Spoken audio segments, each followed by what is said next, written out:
in this magnificent topic that we want to learn a lot, especially for Puerto Rico, because there's a lot of people there that need the help and the technicalities. We really want to thank you, first of all, sir. Oh, So where you at right now? I am in Central Mass where it's a nice, warm 60 degrees. Oh man, that is Perfect. awesome. Nice. Over here, I'm in Florida, so it's like 70 something today. Yeah. But it's getting it's tropical over here, so. All right. But sir, again, thank you. I'm gonna get right straight to it. We have a lot of questions, so if we overwhelm you, let us know. If we translate some stuff that we don't understand, we apologize, but hey, no worries. It is what it is. So first of all, CRSC and CRDP, we have a lot of issues in the difference. So first of all, we want to know what CRSC is. I mean, like basic definition. Dash 10 level here. Well, not dash 10 level, but we know some of it. But some Right, of the yeah. question that we're getting is so technical that even myself sometimes I confuse what CRSC is versus CRDP, you know? Right. Yeah. So CRSC, obviously combat related special compensation, is to help give back to the veteran most all of the money that the VA is offsetting Okay. from their compensation. Okay. Now, winding back the clock 20 years now, when it first came in, it was only for active duty 20-year retirees. Okay. Doesn't do anybody else any good. As we found out that, you know, National Guard reserves also got shot up. You know, the enemy doesn't care what your compo is. Yeah. Yeah. You know, if you're a target, you're a target. So in 2008, they passed it so that CRSC was eligible for those with Chapter 61 Okay. retirees that are less than 20 years. Okay. So that's the key difference between CRSC and CRDP. And CRDP. Got it. Is that so the over 20 years, all it does for them is it helps reduce their taxable income. Okay. Got it. Okay. So as I like to tell people, it's a shell game. All you're doing is putting the money into a different bucket. Okay. Taxable versus non-taxable. Okay. So from there, you know, if somebody who is over 20 years goes through the MEB and ends up with on their retirement order stating that their retirement is due to combat related conditions under U.S. Code 104 something whatever it is. Okay. What that does basically gives the individual the opportunity they don't even have to file for CRSC. Okay. So someone who has CRDP that is combat related because they went through the MEB, they're non-taxable. So I see what you're saying. Unless they're going through a divorce, that's the only time CRSC would be beneficial for an individual. Matter of fact, I just put a guide up in the group last night about CRDP and what's the benefit for somebody, you know, to file for CRSC. Okay. So that takes care of CRDP. Got it. All right. Okay. CRSC now. Let's look at under 20. Under 20. Okay. So that means even somebody who there's a couple different ways that you can be eligible. National Guard are getting their 20-year letter. It's still not 20 active federal service. Oh, so those individuals would have to wait until they're eligible for retirement. Okay. If you're Marine Corps, you could get TERA. So temporary early retirement authority. Okay. At 15 years, which is the same as having a 20-year active duty retirement. Is that only the Marine Corps right now? Correct. Okay. Right now. Okay. Now there might be somebody who got out prior to 2019 that could be eligible from the Army. Okay. And then the rest of them will end up being our Chapter 61 retirees, those that are, Okay. ones that all went, which is 95% of the people that end up, getting out early. Got it. And the divorce thing you said is more beneficial for CRDP, is that correct? Or for It's CRSC? for CRSC Okay. because CRSC is not considered marital property. Oh, wow. That's a good one. I didn't know that one. Yep. That's a huge. Yeah. Okay. Now, CRSC can be tapped for child support. Oh, wow. So now, obviously, child support's court ordered. Okay. Alimony is,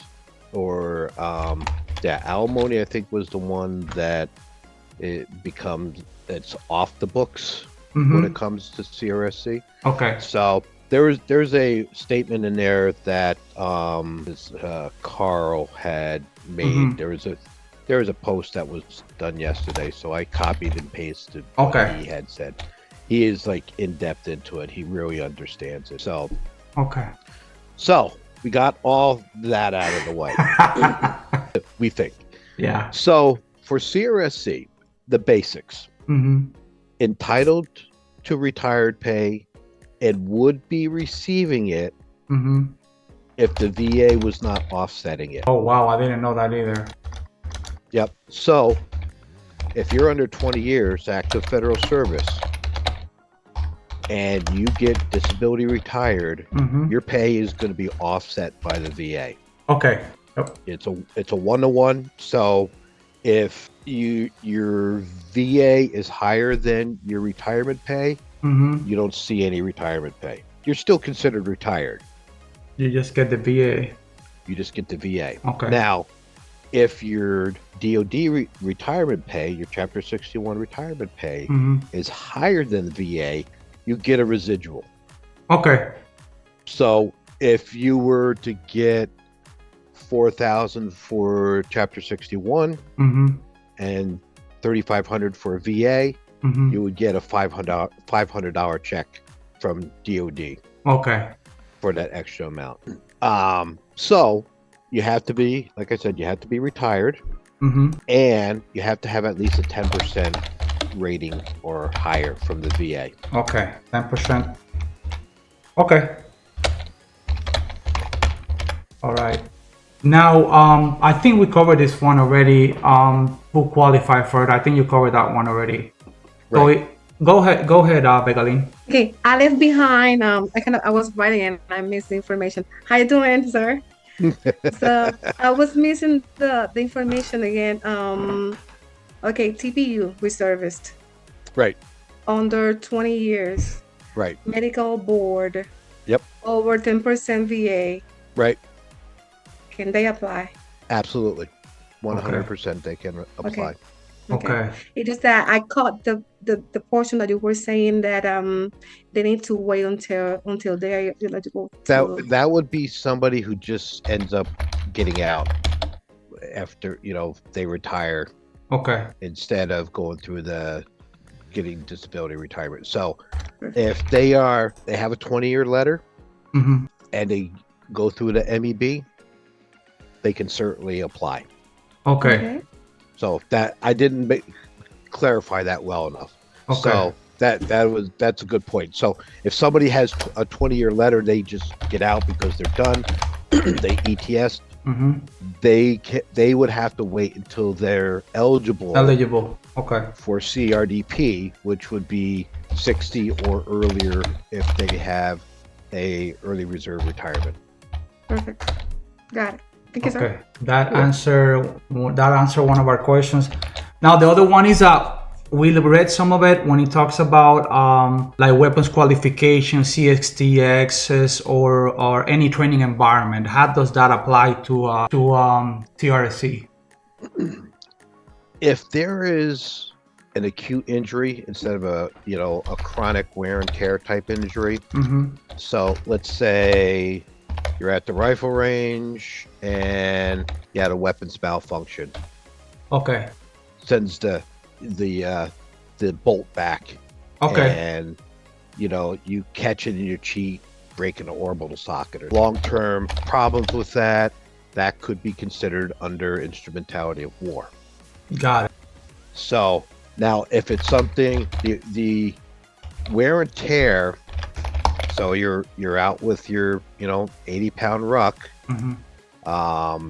because you're hoofing it all over the place, and your back, degenerative disc disease, arthritis in the knees or the hips, or any arthritic, not due to a wound, tend to be not. If it's due to a wound, then arthritis that comes as long-term care, that will be something that would be usually awarded for CRSC. Okay. Wear and tear injuries are not. Basically their feeling is you signed up for it. Got it. So wear and tear not. Okay, that makes sense. Right. The people that are jumping out of perfectly good airframes. I did that for many years. I know. I see it on the back there. I know. Yeah. So the those, well, you knew what you're, but they, arthritis in the knee, common, for anyone that was on jump status. It is very common. It's not something that's going to be, unless you had a bad PLF. Yeah. But at the same time, you actually went and saw care. Yes. Because it was bad enough. Yeah. That sick call slip goes a long way. It does. So service member presents himself, to the medic, and then the medic actually did a note at the time. That could be enough to get that individual CRSC for that torn ligament that they have in their left knee, because they actually saw one of those things. They don't tell you any of this stuff. Yeah. True. Yeah, they just say suck it up, move along, Common stuff. Mission first. Yeah. Another one that we have, is there any way, because I know the Facebook page that you guys have is awesome, that streamline kind of a checklist for the forms that we have to use to submit for CRSC? Well, the last page on the 2860 has the breakdown of what is necessary. Here's a caveat to that. Only send what's necessary. Okay. Send medical records. Well, people think I got 3 volumes of my HREC sitting in a box. Yep. They don't want you to send all that. They just want to send at time of injury. Okay. Not follow-on care. They just want that sick slip, that ER note, that medevac report. Okay. Just that. That's all they need to show, as long as it shows what was the symptoms that were exhibiting and what caused it. Okay, that makes sense. So those are the because that shows, it makes what they call the causal relationship between the event and the condition. Okay. That has to tie it together. Okay. Go ahead, Begalin. Okay, in case that they don't have that, what about the body letters? So they don't consider it buddy letters. It would have to be somebody that is in the chain of command at the time. So an E8 or an 03 and above. Okay. It is rare, but they will award physical condition, physical injuries would get awarded CRSC if they have that commander statement. Okay. Got it. You said 03, sir, and E8 and above? E8 and above and 03. 03 and above. Okay. So let's say the VA increased, you'll go from 50% for PTSD to 70%. Okay. You would file the new VA memorandum of rating. Okay. Now for Army, it is a CRSC Form 12 Echo. 12 Echo. Okay. That one is a reconsideration. Okay. Now they have a different terms. You know, like Air Force, they have a reconsideration form there as well. Navy, not so certain, but yeah, it's a reconsideration. That's all they need to submit, or those two documents. And you know, the Army would do the increase, forward a letter to DFAS. DFAS would, you know, do the increase. Okay. And depending on, and that also goes not only for an increase, but let's say somebody has gotten that commander statement. Okay. They didn't have it initially, it was declined. Okay. For that one for PTSD. Okay. And usually that's the case. PTSD is the biggest one, especially if the person doesn't have a CAB, a SIB, you know, CMB, or any other combat-related award. Okay. That you can use a commander statement. As a matter of fact, that is what it's used most of the time. Okay. Because HRC will reach out to that individual that's blessed off on it. Okay, got it. Say, okay, you know, what's your social so we can look you up in iPerms. Yes. And see, okay, were you in that position? In that position, yeah. Exactly. So they're going to cross-check this. You know, they're not just going to say, oh, okay, I'm going to go off of, you know, so-and-so's, you know, verbal. They're going to actually do due diligence on this. Got it. Yeah. And that part I didn't know until probably about a month ago. Wow. Yeah, that makes sense. Yeah. So they're running a tight ship, and unfortunately, you know, a lot of people are going to miss out because it's been 15, 18 years since they deployed. Yeah. And they've lost, you know, connection with those individuals. Yeah. True. There's a few people that were lucky enough that you know, those individuals were still around and able to, you know, do a letter. You know, even if the you know, the veteran does the letter and then, you know, sends it to whoever's going to bless off on it. Yeah. As long as, you know, it doesn't matter who writes it. It's as long as who the point of contact is, that they validate that, yes, this indeed did occur. You know, it doesn't even have to have an exact date. You know, if you're 11 Bravo, you're out there in the mix all the time. Yeah. Got it. So who you know, it's the whole range of thing. Now, continuing on for PTSD, they do not award it for witnessing or fear of death. Oh wow. Okay. That's a new one for me too. And see, the way they look at it for TPU or members is that how much total time do you have? Exactly. Do you have 7,200 points or more? Well, you could already be getting CRDP at that point if you have 7,200 points. Got it. But all right, perfect example. Myself, I did 33 years. Wow. Okay. I ended up with my total points with just over 15 years active duty time. Okay. What they're going to look at is any condition that the VA rates. Okay. Got it. So it's not limited to what they are submitted for the MAB. Oh, got it. That makes sense. Okay. So that opens up. All right. We'll use the easiest condition. You don't get MEB for tinnitus. Okay. But we all got it. We all got it somehow, yeah. You know, there's 10% right there. Yeah, that is true. Now this is a question that Begalin brought up, because I think she actually went to this herself. When you add medical documentation to the CRSC, it is automatically, or you have to do it? Meaning that, do they do the research to collect the documents, or you have to do it for them? You have to provide the documents.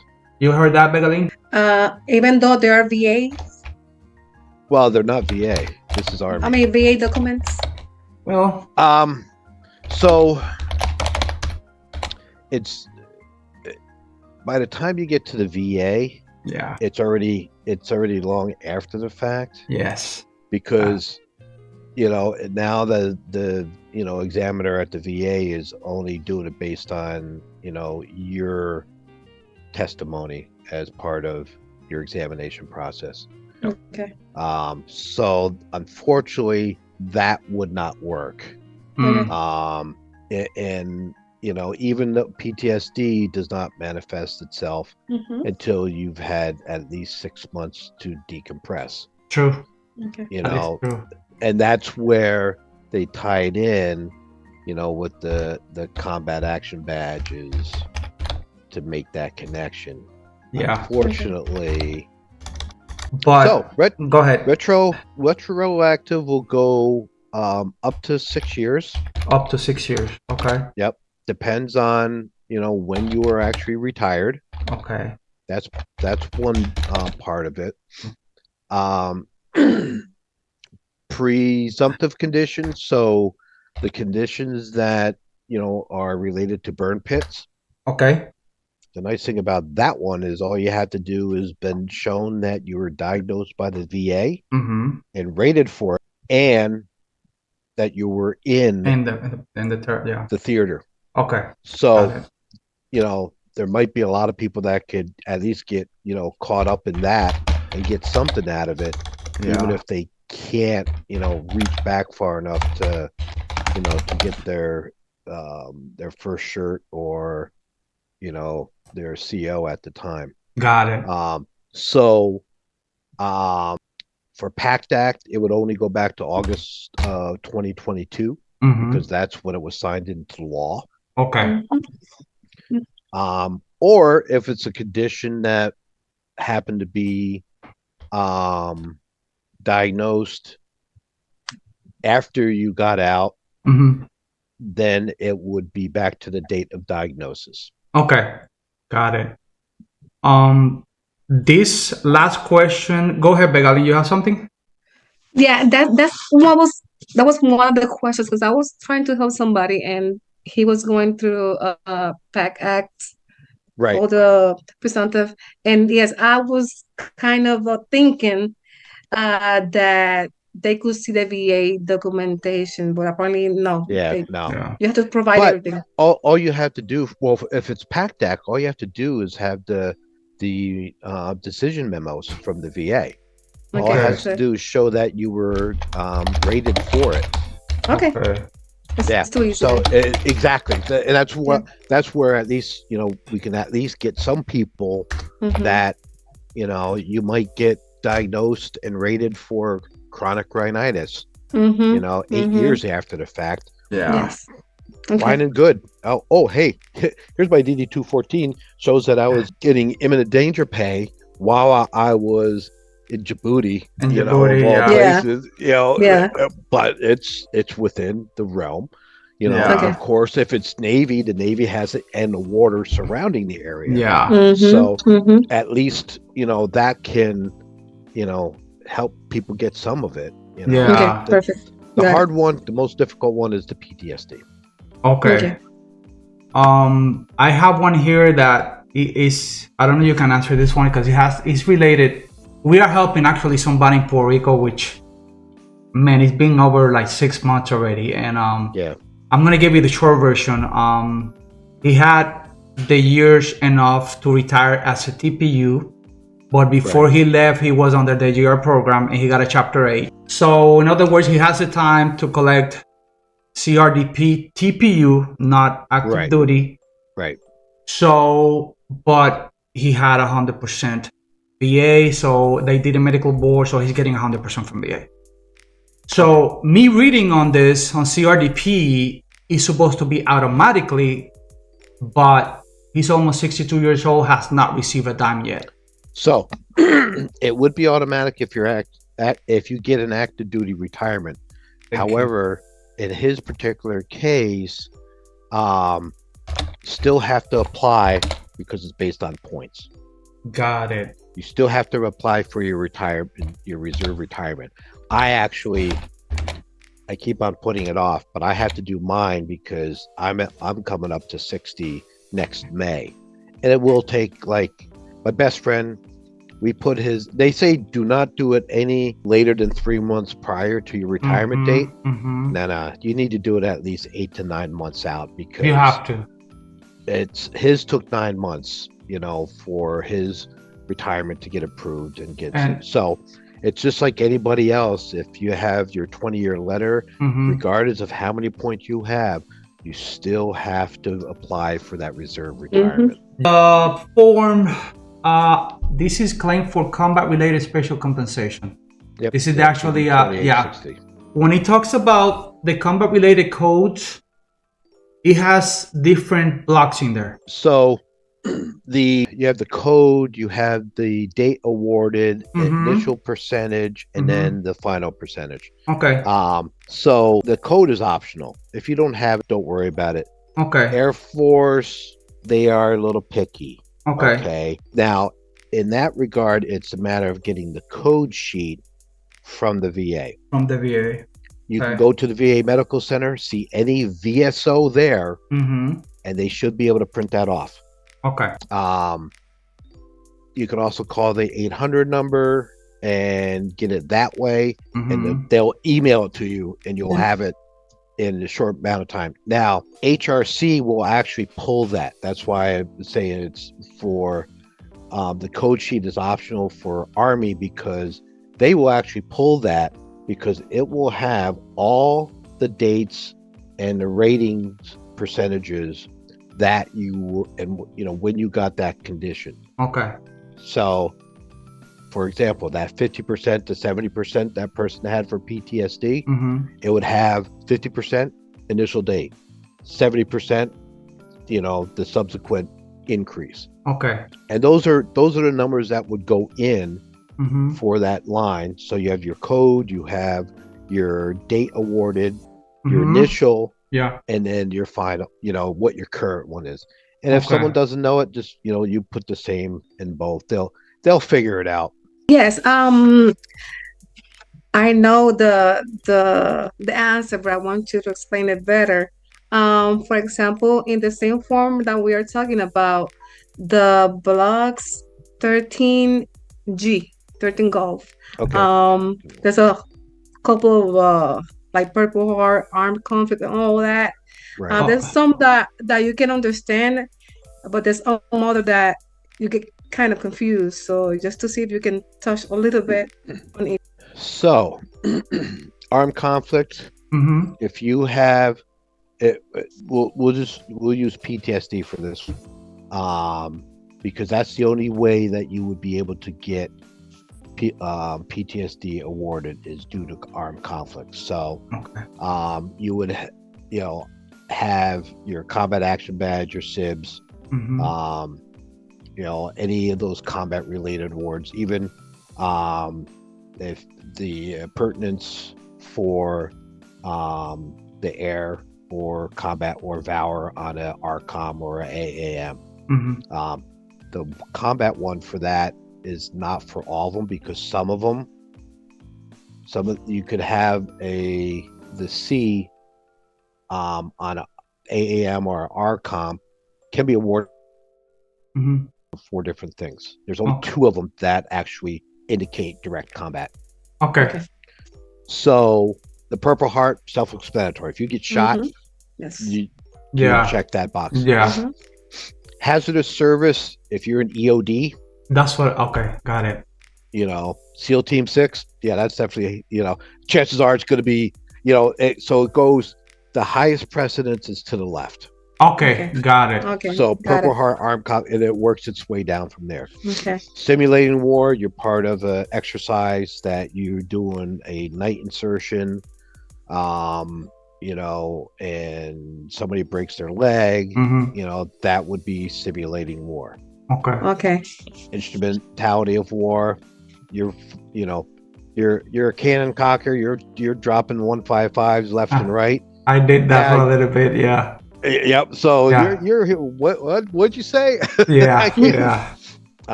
Agent Orange, that's for those people that are Vietnam era, yeah. One of the guys that I work in conjunction with on the PEB forum page, He is a retired finance command sergeant major, who has, one of the cancers attributed to Agent Orange, and Wow.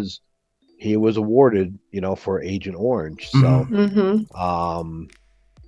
he's doing good in some ways, but he's, the fact that he's stuck with that for the rest of his life. Okay. Radiation, and then Gulf War or mustard gas. Going back to exposures during Desert Shield, Desert Storm. 91. Yep, back in 91. Yep. Radiation depleted uranium, rounds. Yeah. Exposure. If some of the shells on the coverings on some of the the armored vehicles that might have been hit, and now you have some depleted uranium lurking about. That could be attributed to that particular code. So, Awesome. so yeah, highest. So, Go ahead. PACT Act will follow under which one? PACT Act would be under instrumentality of war. Okay. Okay. You got that, Bigaline? Yes, I got it. We're making notes everywhere, Yes. so we're gonna put this together. And I have another question. 13 Charlie. In there, 13 Charlie, yes. 13 Charlie. And 13 Alpha. I would, for example, I don't know, tinnitus. Yep. Then that's gonna be like my main one. Okay. And from there, I'm gonna go to 13 Mike, and I will have secondary, whatever secondary that comes from that. Is that right? Okay, so if the VA actually has it specified that it's secondary, Okay. that would be down in the bottom. Okay. Correct. If it's a Okay. new one or a different one, a single one, it will be like one page for this one. Exactly. So the Okay. page 2. So for a person that has multiple conditions, at the bottom, and of course the one that I pulled up is not the one that I wanted, but at the bottom there's a duplicate button. I said duplicate, exactly. So that will make additional copies of page 2. So, and you would have the sheet 1 of 17, Okay, 2 yes. of 17, Yes. et cetera, et cetera. So this way you're not doing a complete, you don't have to do the page 1 multiple times. It's just that one page. And you can, Okay. IED blast. So you got your tinnitus, PTSD, your TBI. You might have had some shrapnel injuries because of that. You can copy and paste the 13 Juliet from one to the next, because if they are rated individually, the VA doesn't always tie secondary conditions. Yeah. Okay. It has to, is because once that initial condition is rated as combat related, anything that's secondary is automatically combat related. Got it. Okay. Sweet. Okay. So that's how some people get sleep apnea Out of PTSD. combat related. Got it. Because it might be because of either TBI or PTSD, which caused the sleep apnea. It might not be obstructive, but it is still sleep apnea. Yeah. And end up with a high rating because 50% for sleep apnea and 50% for PTSD, you're already talking 75%. Yeah, definitely.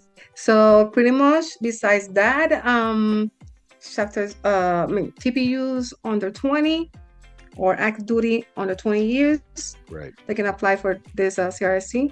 Right. This will compensate the CRDP money that they're not taking. Right. Now, I know about the Major Reach Restore Act. Can you give us just a brief about that? So until it actually gets anywhere, which sadly Congress is more worried about padding their own coffers than taking care of veterans. Yes. My view as of right now, and this is the common view out there, and this is something that we did not talk about, is for those that are under 20 years, the CRSC is capped based on your length of service. Okay. I don't see that changing with the Major Registrar Act. Okay. It's still going to be based on length of service. Okay. So however much time or equivalent active duty time you have, times 2.5% times your high average 36 is what you're going to be capped at. So someone who might have 4 years of active duty time and they got out as an E5, they might see $200, $220 a month. Okay. Even though the VA is offsetting $2,500, still going to be capped on how much time they were in. I don't agree with that. Okay. True. Okay. Understand. I wanna before Mr. Centeno, my ex-siren major, close. Still having issues saying Mr. Centeno, still going to siren major, but so used to that.